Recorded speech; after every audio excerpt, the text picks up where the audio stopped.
Hello everyone, and welcome to another Digimon Model Kit review video. This time we're going to be taking a look at the Alphamon Model Kit, which is meant to be Alphamon from the X Evolution movie, which was the 3D CGI one, as opposed to any of the animated ones, which are just traditional anime style. So this movie only was released in Japanese, and its release on home video was fairly limited, so it is thankfully available on the internet if you sail the seas quite easily, and it does have fan subs, but in terms of a wider release it didn't ever get one, especially an official English release, which is a shame, but it kind of hasn't aged particularly well.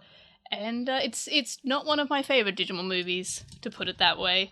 But in any case, here is Alphamon in all his glory, fully built and having a bit of issue with the cape being longer than the body, so it can't actually just sit flat, because if it does, it kind of folds inwards, so it has to be lifted up just a tiny bit, or else the cape gets folded, which I'm now dealing with. But in any case, you'll also notice that I have a few of the other Alphamon figures that have been released. I do also, in addition to these, have the SH Figure Arts one from quite a few years ago now, but it's in the shed because it's a good figure, and it was probably the best Alphamon figure that we had until this one. More on that later. But it does kind of like just fall apart, not as much as the Shoto figure, but it does kind of fall off its base quite a bit, so it's living in the shed for the moment with the red backs. But in any case, so the other Alphamon figures we have here is the Shoto one, which is going to show how badly put together they are by falling apart while I'm actually talking about it, which is kind of my main issue with the Shoto figures, is that you look at them and they fall apart. The upside in the Shoto figures is they are typically not too expensive, but you have to put them together. If you want to see videos of me struggling to put together toys, I've put together all the Shoto figures, and the other issue is while you are putting them back together, another part fell off. Yeah, okay. And that's the reason why I don't like the Shoto figures. While I was trying to put one part back on, several parts fell off. So yeah, I'm not a huge fan of the Shoto figures. They do look nice while they're standing still, but as soon as you look at them, they start separating, and that's my main issue with them. So we do have the Shoto figure available, which I will now put to the side because it is just in several pieces now. There's of course the NX Edge or Nex Edge, or however you want to say it, figure, which is kind of one of the older ones, and it falls apart because I'm just terrible. This one isn't as bad as a Shoto figure, but I do find that these wing parts do fall off, and it's cute. It's kind of like a chibi form of Alphamon. I'm just going to leave that in parts because for some reason it struggles City today. So we do have that. It's kind of cute, but it's kind of also just been sitting on the shelf with the other NX Edge figures that came out around the same time, that being Dukemon and Omegamon. It's kind of cool, and they look cool together as a set, but it's definitely not in a show-accurate style. It's, again, kind of in this chibi kind of look, and I'm just going to have one more attempt at putting this wing back on, because there we are. Apparently it's just losing its wing in solidarity with the Shoto figure. So yeah, it's kind of in an awkward position because I had to pull it off the shelf with from the rest of the ones, and yep, it lost its wing again when I was putting it to the side. And then lastly, there's the Alphamon Digivolving Spirits figure from a few years ago, which is typical as a Digivolving Spirits or Transformer toy, where it has whatever the thing it evolves from kind of just hanging out on the back. You can see Doraemon's cute face here, his snout here, the top of his head.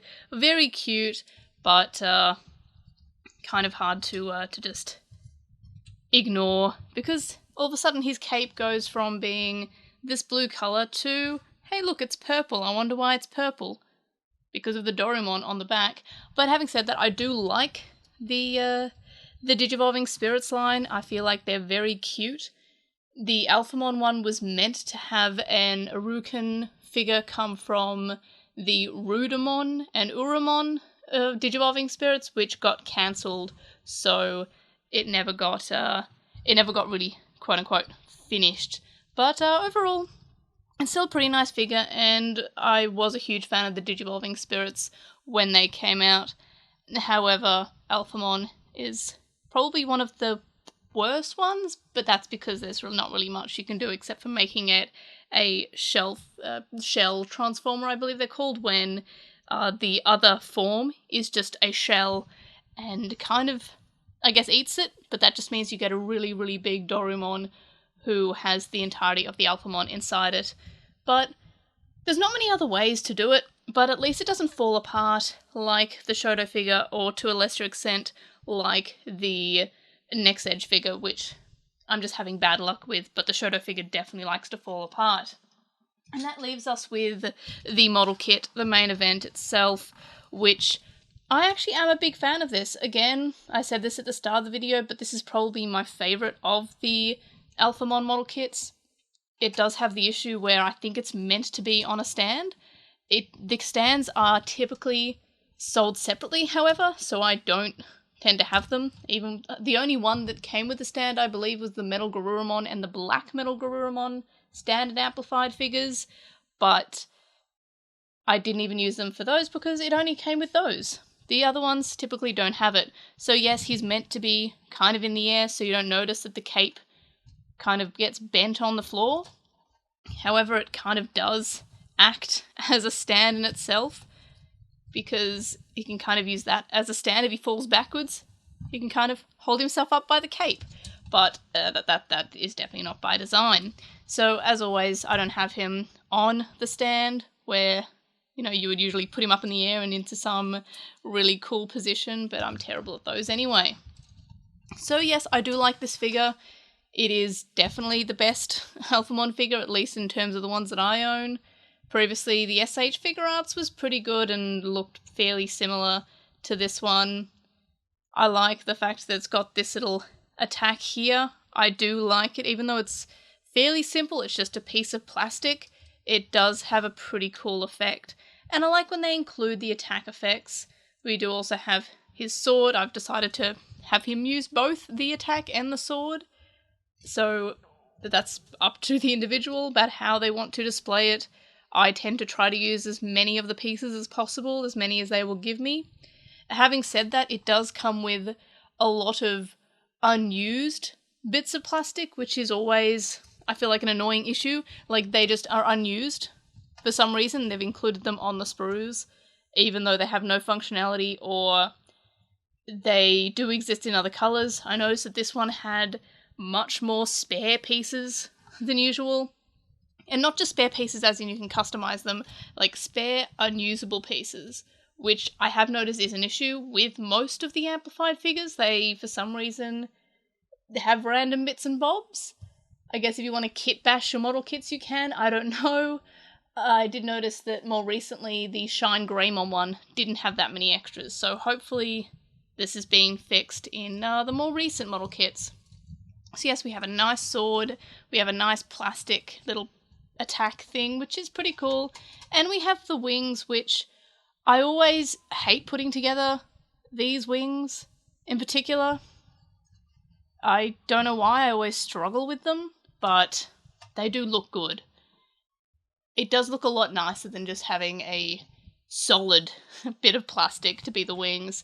Again, they're a little bit longer, so if you don't have it on the thing, you have to make it lift out, but it does kind of collapse in itself, so you can kind of choose how you want the cape to be looking. So that's pretty cool. The extra bits that I noticed in the box were just white versions of these. The instructions ask for the blue ones, so the white ones are just there, I guess, because they had extra space in the white area of the sprue. So no idea why they did that, but they did, so that's cool and fun. So yes, overall, love this figure. It's probably not my favourite of the figures that we've had. I'm pretty sure my favourite is the Shine Greymon one, which I covered in a video fairly recently, in the last month or so ago, as of recording this, maybe 2 months as of releasing this video, I don't know, it depends on how I'm feeling, but that figure is probably my favourite of the ones that are released so far. In terms of ones that haven't been released, I'm looking forward to the Metal Greymon one that's coming. But overall, this is a great Alphamon figure. It didn't take too long to put together. One day I'm going to time myself to see how long it takes to actually put it together, but it took about as long as the rest of them for me. I kind of do it I don't do it all at once, I do it in quick bursts, I guess, like, oh, today I'm going to build the arm. But the amplified ones do tend to take a bit longer. The standard ones, which are the non-amplified ones that are more like show accurate, those ones are much, much quicker. So if you're wanting a quick build, I always recommend those, but not all Digimon are available in the standard sets. You have things like Magnamon or Wargreymon or Metal Garurumon, sort of basic, common, popular ones. In any case, I do recommend this, especially if you are a fan of Alphamon or Dorumon's evolution line, or the X-Evolution movie, or I guess to a lesser extent Tri, because yes, he did appear in Tri and then he vanished, because of course he did, because it was Tri. But in any case, I do recommend this. It's not a hard build, but none of the model kits are that difficult, so to speak. You follow the instructions, it's fairly straightforward, and yeah, it looks really good. So I recommend this out of all of the other Alphamon figures that are available, especially more than the Shoto figure. But overall, those are my thoughts on this Alphamon model kit. Big fan, do like the way it looks, do like this plastic thing, definitely do recommend it. So let me know your thoughts, comments, questions, etc, in the comment section below. Like this video for a Digimon that was but also wasn't in Digimon Adventure, I guess, and I'm going to try to make him stand so it doesn't break the cape. Nope, he can't stand. Maybe I'll get a few of those plastic stands. But yeah, those are my thoughts. So let me know your comments, questions, etc. As I said, like this video for non-adventure model kit. Subscribe if you haven't already. And if you have subscribed, tell your friends, tell your families, tell your enemies. And of course, I'll see you in the next one. Bye!